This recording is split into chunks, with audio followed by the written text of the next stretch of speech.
Welcome back to my channel Manoj sir coaching Bhowanipore. Manoj sir coaching Bhowanipore চ্যানেলের উপস্থাপনায় আজ আমি উচ্চ মাধ্যমিক পরীক্ষার্থী অর্থাৎ দ্বাদশ শ্রেণীর যাদের পলিটিক্যাল সায়েন্স বা রাষ্ট্রবিজ্ঞান আছে তাদের জন্য এসএকিউ যে 16টি প্রশ্নের উত্তর দিতে হয় এই ভিডিওতে সেগুলো আমি আলোচনা করব। প্রশ্নগুলো মন দিয়ে শুনবে এবং তৈরি করবে। তোমাদের 100% গ্যারান্টি দিলাম 16টা প্রশ্ন তোমরা কমন পাবেই পাবে। তাহলে আলোচনা শুরু করি। 1 নম্বর, গ্রাম সংসদ কি?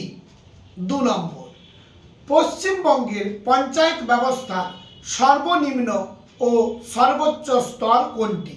3 নম্বর, পৌরসভার দুটি বাধ্যতামূলক কাজ লেখো। 4 নম্বর, বন্দি প্রত্যক্ষীকরণ কি? 5 নম্বর, সংবিধানের কত নম্বর ধারায় বলা হয়েছে প্রতিটি রাজ্যে একটি হাইকোর্ট থাকবে? পরের প্রশ্ন, জিরো আওয়ার কাকে বলে? পরের প্রশ্ন, ভারতের অ্যাটর্নি জেনারেলকে কে নিযুক্ত করেন? 8 নম্বর, দ্বিকক্ষ বিশিষ্ট আইনসভার পক্ষে ও বিপক্ষে একটি করে যুক্তি দাও। পরের প্রশ্ন, ক্ষমতা স্বতন্ত্রীকরণ নীতির বিপক্ষে একটি যুক্তি দাও এবং এর প্রবক্তা কে? ব্রিটেনের আইনসভার উচ্চকক্ষের নাম কি? পরের প্রশ্ন, আমলাতন্ত্রের দুটি কাজ লেখো।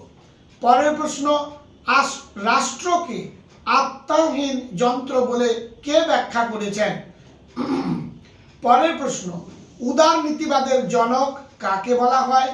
পরের প্রশ্ন, 20 ইয়ার্স ক্রাইসিস বইটি কার লেখা? পরের প্রশ্ন, ক্ষমতার দুটি উপাদান লেখো। পরের প্রশ্ন, কাকে ক্যাবিনেট তোরণের ভিত্তিপ্রস্তর বলা হয়? পরের প্রশ্ন, ভেটো ক্ষমতা কি? পরের প্রশ্ন, জাতিপুঞ্জের বর্তমান মহাসচিবের নাম কি? পরের প্রশ্ন, সার্ক গঠনের প্রস্তাব প্রথম কে দিয়েছিলেন? এর সদর দপ্তর কোথায় অবস্থিত? পরবর্তী প্রশ্ন, SALT এবং UNESCO পুরো কথা কি? পরবর্তী কোয়েশ্চেন, পেরেস্ত্রয়িকা ও গ্লাসনস্ত কথা দুটির অর্থ কি? বোরো কমিটি কি? পরের প্রশ্ন, পৌরসভার আয়ের দুটি উৎস লেখো। স্পিরিট অফ লজ বইটি কার লেখা? অর্পিত ক্ষমতাপ্রসূত আইন বলতে কি বোঝো? যৌথ নিরাপত্তা নীতি কি? পরমাদেশ কি?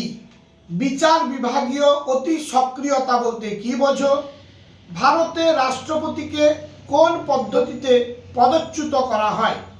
পরের প্রশ্ন, সম্মিলিত জাতিপুঞ্জ দিবস বছরের কোন দিনটি পালিত হয়?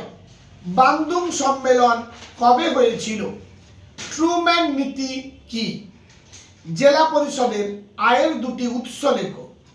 লোক আদালত প্রথম কোথায় গঠিত হয়েছিল এবং কবে? পঞ্চায়েত ব্যবস্থায় মহিলাদের জন্য কত আসন সংরক্ষিত থাকে? রাজ্যের বিধানসভার নেতা বা নেত্রী কে? দাঁতাত ও ঠান্ডা লড়াইয়ের একটি প্রধান পার্থক্য লেখো। আন্তর্জাতিক বিচারালয় কোথায় অবস্থিত? পরের প্রশ্ন, সাপটা, সার্ক, সিয়েটো, ন্যাটো পুরো কথাগুলো কি? দ্বিমেরুকরণ কাকে বলে? উপরাষ্ট্রপতি কিভাবে নির্বাচিত হন? ওয়ার্ড কমিটি কি? ভারতের বিদেশ নীতির প্রধান স্তম্ভ কি? সম্মিলিত জাতিপুঞ্জের সংবিধানের নাম কি? বিডিওর দুটি কাজ লেখো এবং জেলা পরিষদের প্রধান কর্মকর্তা কে?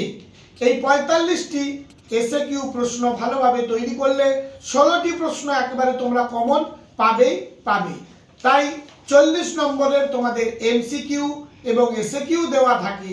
এগুলো তৈরি করা হয়েছে 2015 সাল থেকে একেবারে 2023 সাল পর্যন্ত পরীক্ষাতে যে প্রশ্ন এসেছিল সেখান থেকে বাছাই করে তৈরি।